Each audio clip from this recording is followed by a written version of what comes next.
Hello and welcome to the GrapeSEED Official Podcast. I hope everyone is settled back into their school lives as we start getting into 2023.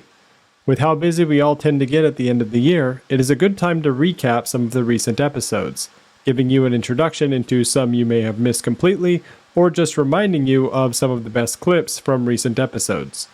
Our last recap was episode 145, so this will cover episodes 146 to 162. The Teacher Says series continued strong, with our panel of veteran teachers answering several more questions about teaching effectively or running a good GrapeSEED program in general. Over the past few episodes, they have talked about what they are specifically doing to help them teach more effective lessons, how GrapeSEED teachers can better work with the management at their school, a situation in which they wish they had a do-over at their school, the most challenging component for them to teach, advice for second-year GrapeSEED teachers, how they track student progress, a more advanced classroom management technique, and how specifically they start GrapeSEED lessons. Lots of amazing stuff. Here's a clip from Teacher Says 11 of Will sharing his advice for second-year GrapeSEED teachers to continue growing. I think that first and foremost, you have to want to keep growing. You have to feel that although you've learned all the basics and you know the flow of things, that you still have room to keep growing. Once you have that feeling of wanting to grow, then it's not hard to find things. For example, reach out to your trainer. GrapeSEED has a lot of very wonderful trainers, and they're there to help you.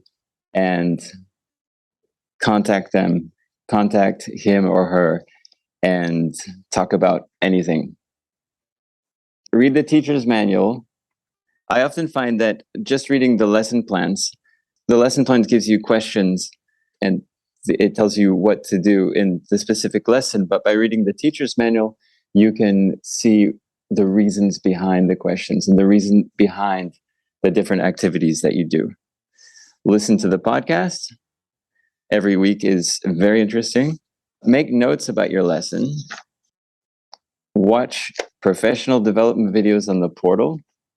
And my number one best thing is to make a video of your lesson and watch it. Especially make a video of the students. I often find that when I go back and watch the video of my students, when I watch their reactions, it's completely different from what I imagined they were doing when I was teaching the class. We started a new series called New Friends. Up until now, the GrapeSEED Friends series has showcased the voices of many veteran GrapeSEED teachers. What we have been missing is the voices of newer teachers that have amazing potential. Their perspectives can inspire other newer teachers, as well as give some of the veterans a fresh perspective and help them remember how it felt to be a newer teacher. The first episode in this series was 147 with Sydney Hawkins, a teacher in Japan, and later, last week's 162 with Elena, a teacher in Russia. Both of these teachers were highly recommended by their coaches. The clip here is from Sydney's episode. Excellent. Let's just finish on general advice. So any advice for other new teachers out there? I would say don't be intimidated by, when you're starting a new unit, for example, like this has happened with me. One week I was starting a new unit with my 8 and 9-year-olds and with my kindergartners. And I was like, how am I going to do this? And I would say when you just kind of approach it with a sense of fun, just have fun with the material, have fun with the songs, sing them to yourself when you're doing whatever. I think that that's kind of the best way to go about it. It's for kids and it's for the kids to learn and have fun. So if you can have fun with it as well, I think that that's the best way to go about learning it, mastering it, and teaching it to the kids. Of course, we didn't neglect our long-standing GrapeSEED Friends series either, with multiple episodes recently. We had 148 with Yukako Manta, a school manager in Japan, 150 with Michael Duda, a teacher in Japan, 158 with Tessa Nguyen, a teacher in Vietnam, and 159 with Maria Beketova, a teacher in Russia. Very international.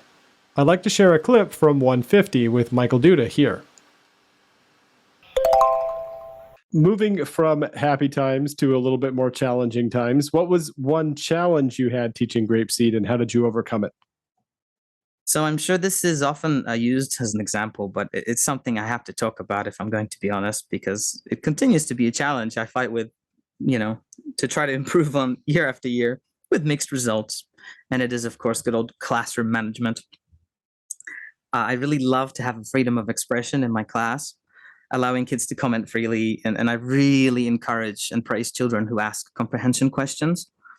As year after year, I see those confident, inquisitive types reach new levels of success. However, in GrapeSEED, we have this important concept known as memory mode, which asks the teacher or the students, whoever is reciting a song or story, to try and finish it uninterrupted before beginning any discussion or expansion, right? Mm-hmm. So the younger the class, the more difficult it can be to balance sort of spontaneous output and other freedoms that may interrupt the flow of the classroom or the concentration of other students.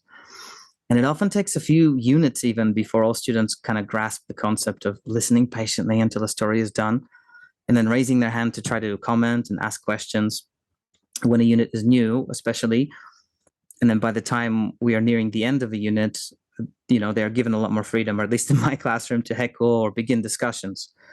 And again, I've encouraged them so much to remember the word or page number and ask questions whenever there's something they don't comprehend. And my goal every year is to reach a level of sort of natural interaction by Unit 11, where a pupil may even comment or start a discussion with their partner after the material is complete. So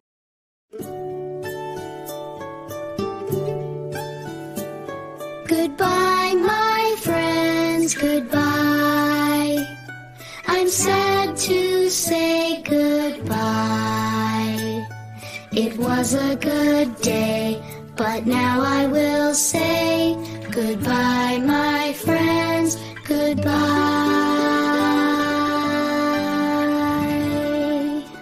Goodbye, everyone.